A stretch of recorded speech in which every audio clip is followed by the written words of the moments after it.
handles town planning, research, or academia.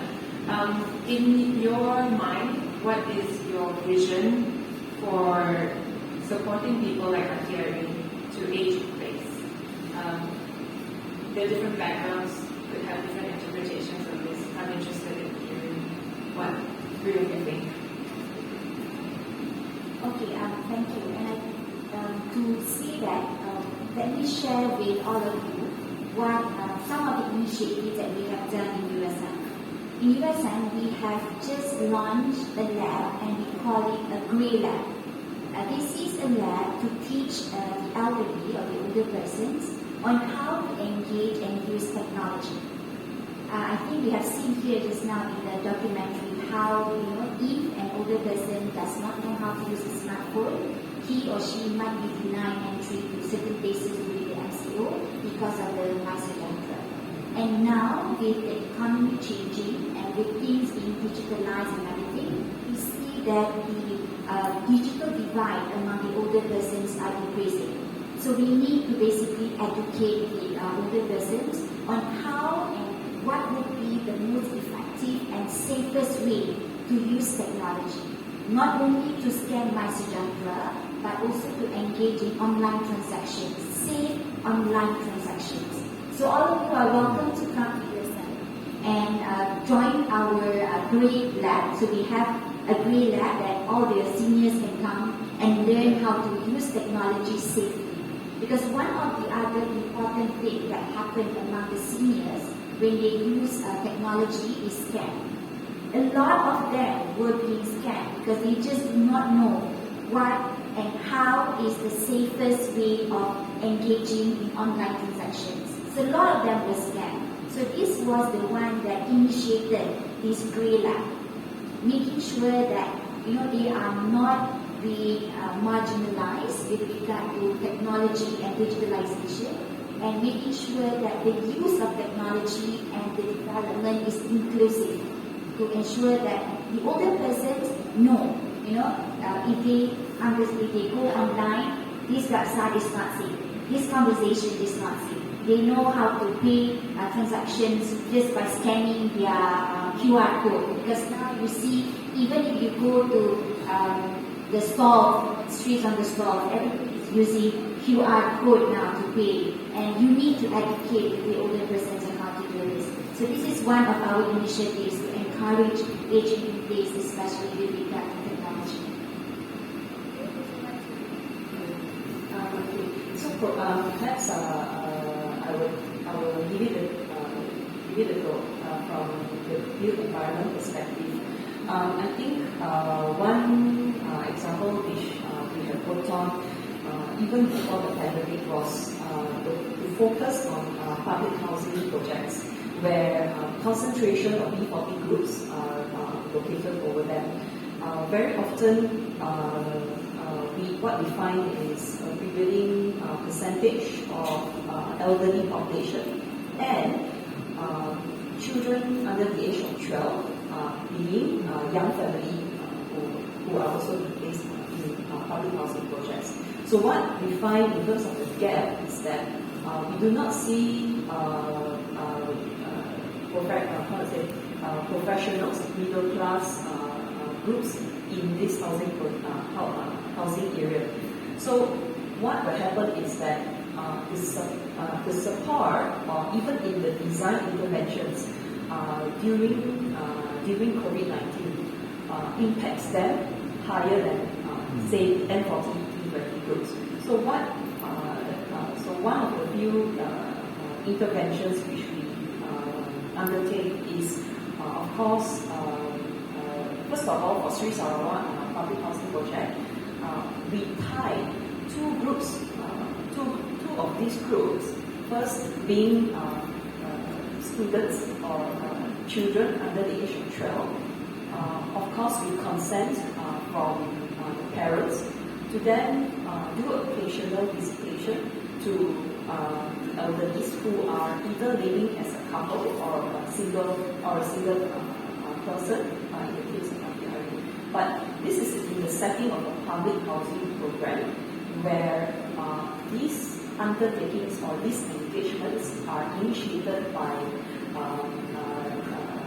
DBKL themselves.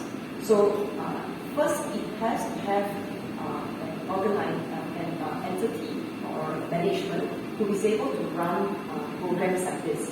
Secondly, there needs to be, of course, sufficient data or sufficient information to say that there is enough support coming from, say, consenting parents who are willing to participate in programs in this program. So this program, which we call the Toy Story Project.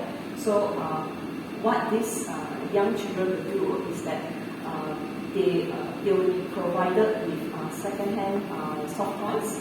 So in exchange for that, they will go do visitation to the elderly homes within the same compound. So it's just different floors. So they will just go over, just say hi, spend an hour or two with them, and then go back to the videos. So this is actually before the COVID. So when this happened, a lot of the elderly really suffered. I think this is in terms of the engagements which a public housing program can do. Second, in terms of design intervention. So when understanding, and this is also backed by research that has been done by City and Loneliness Lab, it is an NGO set up to look at kind of the design gaps in public housing programs and also landed houses when in the situation where there is no access or cut off access to the nearest facilities or public facilities such as food courts, pasar, markets, and the likes of that. So so it can range from the mixed users within the building itself. We are proposing in the near future. So this is something which Malaysia Institute Plans is working with Loneliness Lab to come up with a proposal where there needs to be a lower density for public housing programs, but perhaps a smaller unit with higher, access to facilities, which will probably be done at the ground floor, so that elderlies do not have to travel far to access to basic facilities. That's the first one.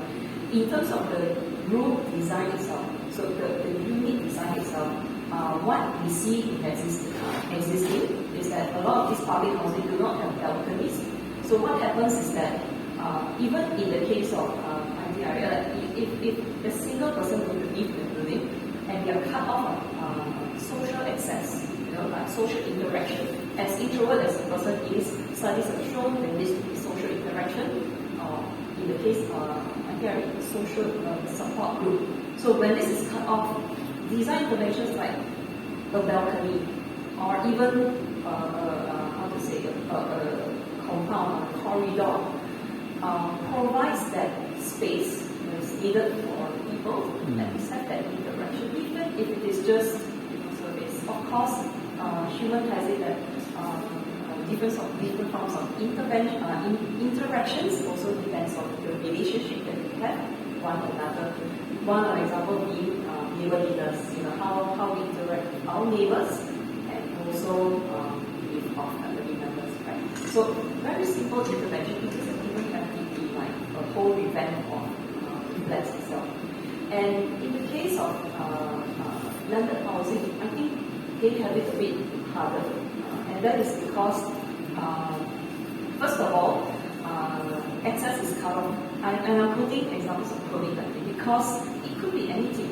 It really could be cut off access due to flooding. It could be cut off access due to electrical supply, water supply, things like that, examples like that. And these are risks which is related to the environment, our work environment. So for some of the discussions which we had during the pandemic itself from 2020 to 2021, through a series of 10 direct sessions. So the discussions that we had really revolved around those interventions. So when we make working papers, when we prepare working papers with people like this, or even beginner staff, these are really what we're looking for. First, in terms of the built environment, the design conventions. Secondly, in terms of the support group, the understanding through surveys or business studies of human behavior. And again, talking about the experiences that different groups of people may experience during this season. Of course, the third, we also talk about the representation, right? So at the moment, our focus, our priority is towards the default group in this scenario. And also, not forgetting the youth, the young children, the below age child, and also the elderly population. Thank you for the very comprehensive